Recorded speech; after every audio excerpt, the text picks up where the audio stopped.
L'objectif de cette vidéo, c'est de parler de cette fameuse boîte, donc, qui est un accessoire dans le Pilates, notamment avec le réformeur.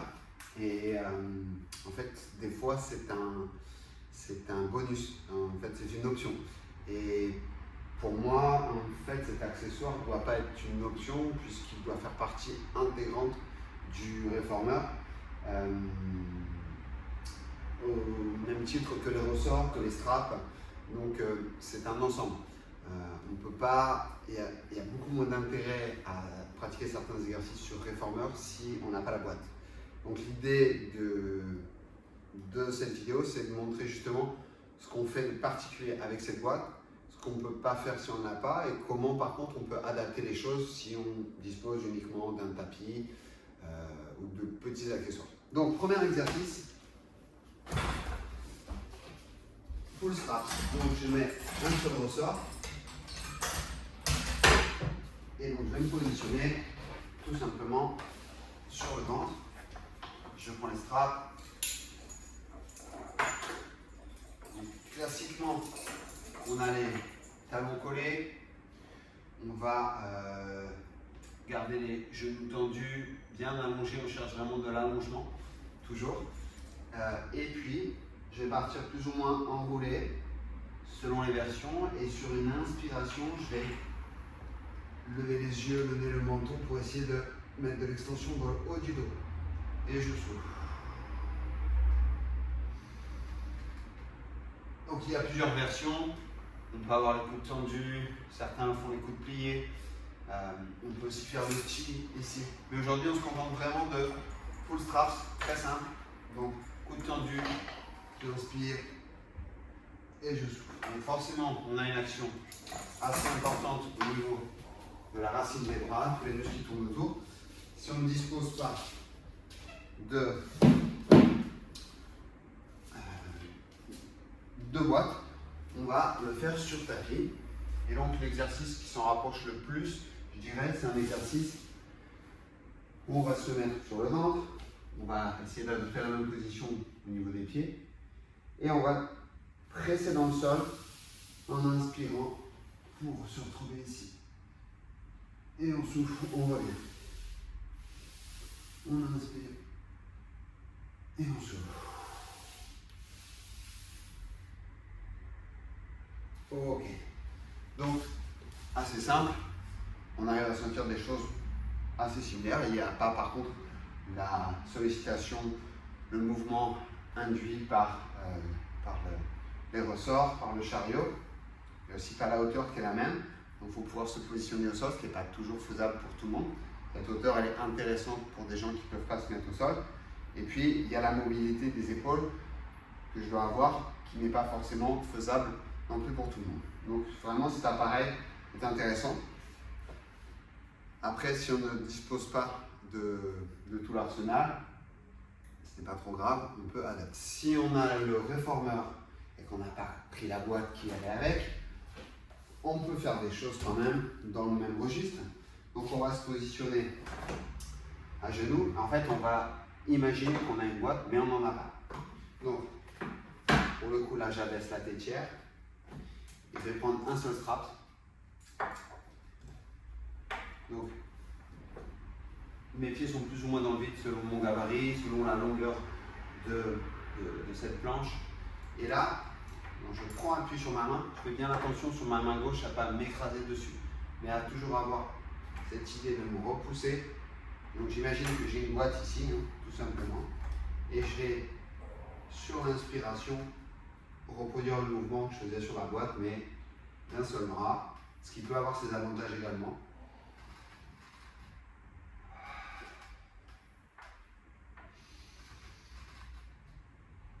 Ok, donc bien sûr, je le fais des deux côtés. Donc ça se rapproche de ce qu'on a fait précédemment.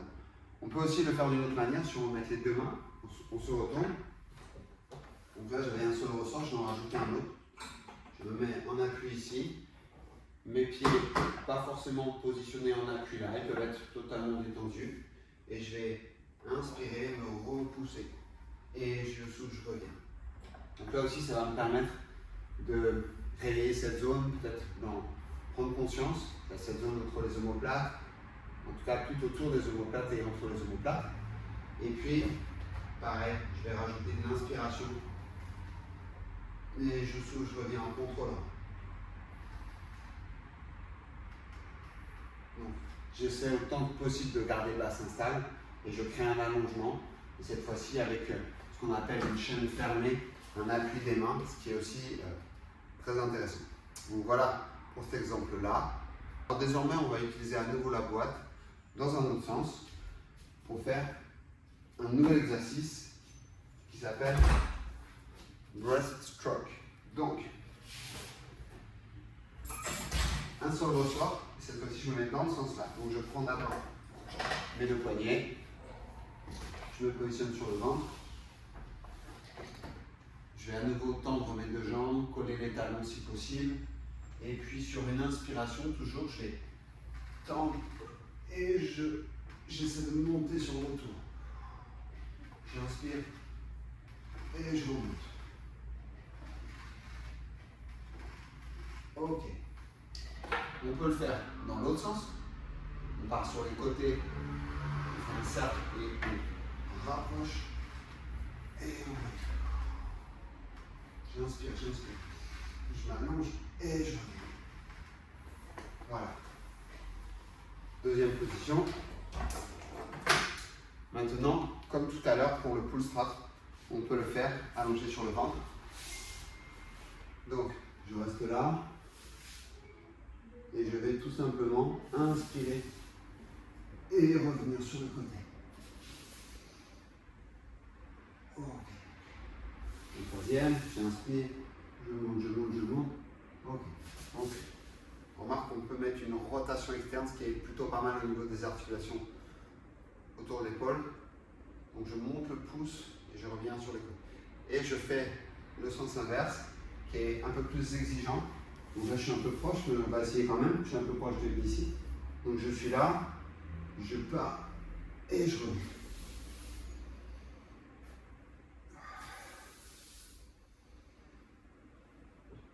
Et ok.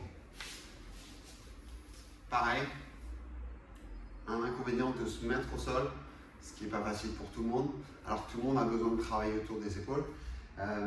Cette position-là est assez facilitante. Le seul inconvénient peut-être d'être en hauteur, c'est une certaine appréhension du vide, le fait aussi que la boîte, par l'intermédiaire du chariot, va bouger, donc ça peut donner un peu d'incertitude à un élève qui peut être un peu douloureux notamment. Et voilà. Pareil, l'amplitude, c'est quand même plus facile de réaliser à une hauteur dégagée du sol plutôt que d'être compressé face au sol. Voilà.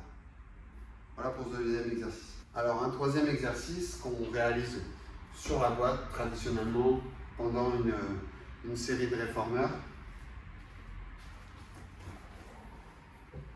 Donc ça c'est backstroke.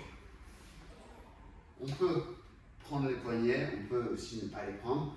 L'intérêt des poignets, c'est pareil, c'est d'avoir de ressentir une meilleure connexion entre les mains et le complexe des épaules omoplates. Là, on est un peu plus sans repère. Au niveau proprioceptif, c'est intéressant, proprioceptif, et pour mieux recruter justement les muscles autour des omoplates. Mais là, cette fois-ci, on va le faire sans.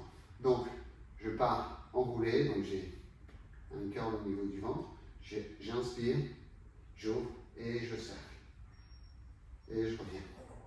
Donc, on peut le faire dans ce sens-là.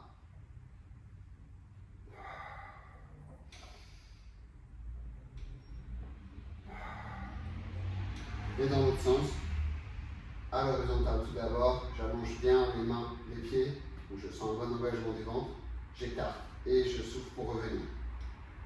Et encore, j'inspire et je souffle pour revenir.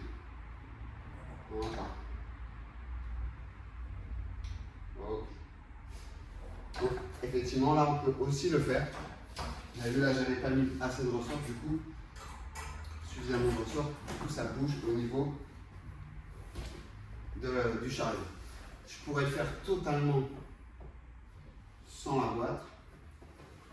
puis me dégager un petit peu des épaules. Et je me mets dans cette position. J'inspire, j'ouvre et je ramène. Attention à ne pas être trop bas, sinon il n'y a plus de point d'appui au niveau du bassin, moins de repères. Là, je remonte un petit peu. Alors, l'avantage que ça a de ne pas avoir la boîte, c'est qu'on est un peu moins haut, moins de sensation de déséquilibre. Par contre, on peut sentir un peu étriqué avec, selon le gabarit, avec les repos épaules. Donc là, il se fait aussi classiquement, facilement plutôt sur le tapis, même s'il ne fait pas partie du répertoire du tapis. Mais on peut bien entendu le rajouter. Ça a un intérêt pour le travail abdominal et d'ouverture. Désormais, je vais utiliser la boîte, mais je vais la mettre non pas comme tout à l'heure en long box, mais en short box. Donc je la mets ici.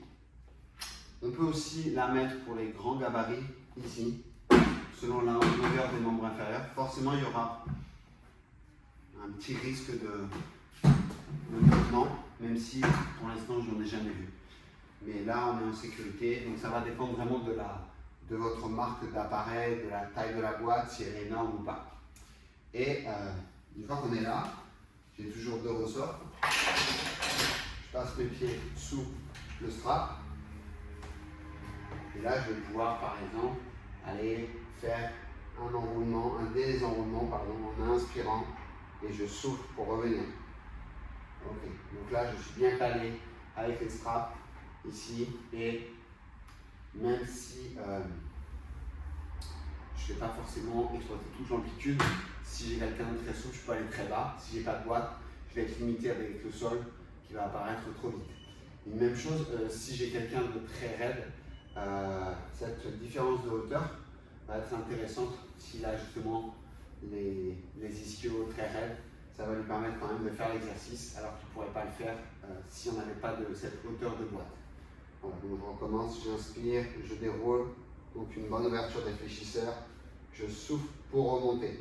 Donc je dis bien que je souffle pour remonter parce que c'est important de commencer à expirer avant d'amorcer la remontée pour un bon engagement de tous les muscles qui vont protéger, notamment le plancher pelvien et puis le bas du dos.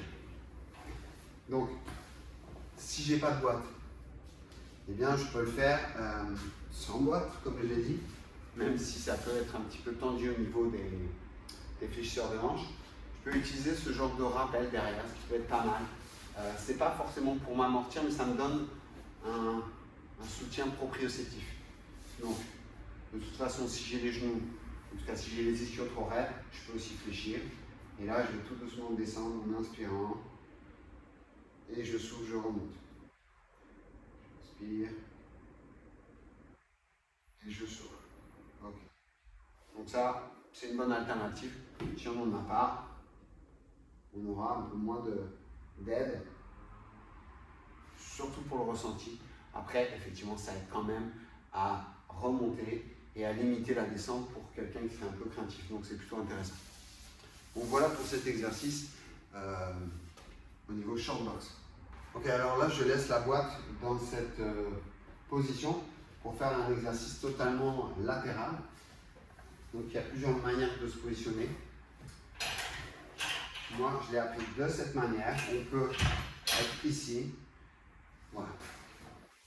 Donc moi, je positionne je mets un crochet ici et je me mets totalement sur le côté. Je ne laisse pas mon bassin tourner. Au début, donc, on amortit, mais petit à petit, la version classique, c'est celle-ci pour aller allonger toute cette partie et on souffle pour remonter. On inspire, on tracte avec le coude loin pour éloigner le coude du bassin et on souffle, on remonte. Voilà, c'est très engageant au niveau des obliques, ça demande un bon positionnement. C'est pas le plus facile des exercices, mais la boîte vraiment permet de le faire, d'aller chercher cet allongement. Donc si on n'a pas la boîte, on peut l'adapter encore une fois avec, par exemple, un ballon. Donc on se positionne un petit peu pareil. On va peut-être l'adapter vraiment pour pouvoir aller assez loin. Donc, mon bras droit va amortir et je vais tout doucement descendre en inspirant et je remonte, je m'aide. Donc il y a moins d'engagement, mais on peut quand même créer de la mobilité. Ok, donc on inspire et on remonte. Ok, parfait. Voilà, c'est une alternative. On peut jouer sur la hauteur du ballon pour faire que soit on met le ballon très bas pour créer pas mal d'inclinaisons, soit on le met plus loin, mais ça va moins nous aider à remonter. Voilà. Donc tout ça, c'est un choix, c'est des petites adaptations possibles, mais effectivement, sans boîte, il est possible de le faire sur tapis, même si c'est plus adapté avec la boîte. On a les pieds dans le strap. Là, on n'a pas de strap, c'est un peu plus. Ça demande vraiment d'être très évolué, très gainé pour pouvoir le réaliser. C'est pour ça que souvent, je trouve que le tapis au début n'est pas forcément le plus facile à mettre en place. Le réformeur est vraiment adapté pour démarrer la méthode Pilates. Alors voici une adaptation possible. Donc là sur une toute petite boîte qui sert pour pas mal d'autres choses. Et là mon pied en appui, vraiment je crée de l'allongement. Je presse mais pour allonger. Et pareil, je vais essayer de descendre et je remonte. Donc forcément, là il y a pas mal de recrutement musculaire, c'est pas adapté pour tout le monde. Un strap ou quelqu'un qui viendrait aider à me tenir, ça serait facilitant parce que là, sinon je vais me limiter dans la descente et je ne vais pas avoir tout l'allongement que je peux avoir avec un strap et avec une boîte classique.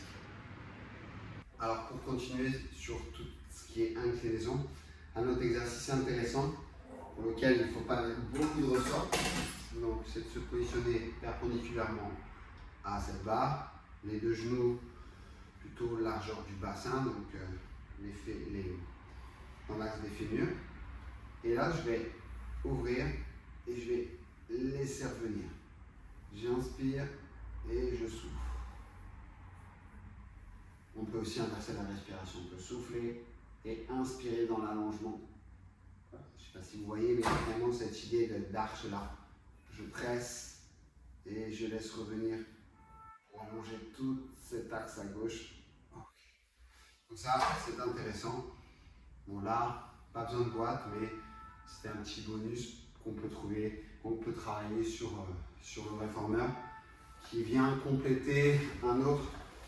On se positionne ici, on va aller chercher de l'allongement et on revient. Et là, on peut faire un contre-étirement ici. J'inspire. Mais ça, c'est vraiment facilité par l'appareil. Il n'y a pas une recherche d'engagement musculaire important, mais surtout de l'allongement. Donc certains exercices combinent les deux, allongement, renforcement. D'autres sont vraiment un peu plus spécifiques. L'idée, c'est de passer sur tous pour avoir une séance équilibrée.